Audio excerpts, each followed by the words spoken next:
New year party ಮತ್ತಲ್ಲಿ YouTuber ಯುವತಿ ಅಪಹರಣಕ್ಕೆ ಯತ್ನ. ಶಿರಾ ಮೂಲದ ಯೂಟ್ಯೂಬರ್ ಸೇರಿ ಹಲವರ ಬಂಧನ.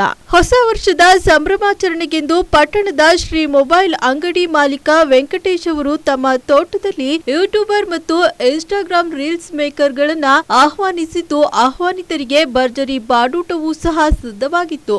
ಔತಣಕೂಟದಲ್ಲಿ ಬಾಡೂಟವಲ್ಲದೆ ತರಹೇವಾರಿ ಮದ್ಯವೂ ಸಂಗ್ರಹವಾಗಿತ್ತೆಂದು ತಿಳಿದು ಬಂದಿದ್ದು, ಕಂಠಪೂರ್ತಿ ಮದ್ಯ ಹಾಗೂ ಬಾಡೂಟ ಸೇವನೆ ಮಾಡಿದ್ದ ಶಿರಾ ಮೂಲದ ಯೂಟ್ಯೂಬರ್ ರವಿ ತೋಟದಿಂದ ತಡರಾತ್ರಿ ಹೊರಗೆ ಬಂದಿದ್ದಾನೆ. ಗೊಲ್ಲರಹಟ್ಟಿ ಗ್ರಾಮದ ಒಳಗೆ ಪ್ರವೇಶಿಸಿ ಕುಡಿದ ಮತ್ತಲ್ಲಿ ಅಪ್ರಾಪ್ತ ಯುವತಿಯನ್ನ ಸಲುಗೆಯಿಂದ ಮಾತನಾಡಿ ಪುಸಲಾಯಿಸಿ ಯುವತಿ ಬಾಯಿ ಮುಚ್ಚಿ ತನ್ನ ಕಾರಿನ ಒಳಗೆ ಎಳೆದುಕೊಂಡು ಸ್ಥಳದಿಂದ ಪರಾರಿಯಾಗಿದ್ದು, ಕುಡಿದ ಮತ್ತಿನಲ್ಲಿದ್ದ ಆರೋಪಿ ದಾರಿ ತಿಳಿಯದೆ ಗ್ರಾಮದ ಸುತ್ತಮುತ್ತಲ ಪ್ರದೇಶದಲ್ಲಿಯೇ ಸುತ್ತಾಡಿ ಕೊನೆಗೆ ಮೂತ್ರ ವಿಸರ್ಜನೆಗೆ ಕಾರಿನಿಂದ ಇಳಿದಾಗ ಯುವತಿ ತನ್ನ ಮನೆಯ ಮೊಬೈಲ್ಗೆ ಕರೆ ಮಾಡಿ ತನ್ನನ್ನ ರಕ್ಷಣೆ ಮಾಡುವಂತೆ ಮಾಹಿತಿ ನೀಡಿದ ನಂತರ ಎಚ್ಚೆತ್ತ ಗ್ರಾಮಸ್ಥರು ಗ್ರಾಮದ ಸುತ್ತಮುತ್ತಲ ಪ್ರದೇಶಗಳಿಗೆ ತಮ್ಮ ವಾಹನಗಳಲ್ಲಿ ತೆರಳಿ ಹುಲಿಯೂರು ದುರ್ಗ ಮಾಗಡಿ ಮುಖ್ಯ ರಸ್ತೆಯಲ್ಲಿ ಅನುಮಾನಗೊಂಡು ರವಿಯ ಕಾರನ್ನ ಅಡ್ಡಗಟ್ಟಿದ ಗ್ರಾಮಸ್ಥರಿಗೆ ರವಿ ತನ್ನ ಕೃತ್ಯ ಬಯಲಾಗಿದೆ ಎಂದು ಎಚ್ಚರಗೊಂಡು ಕಾರನ್ನ ಅತಿ ವೇಗವಾಗಿ ಚಾಲನೆ ಮಾಡಿಕೊಂಡು ಮಾಗಡಿ ಕಡೆಗೆ ಹೊರಟಿದ್ದು,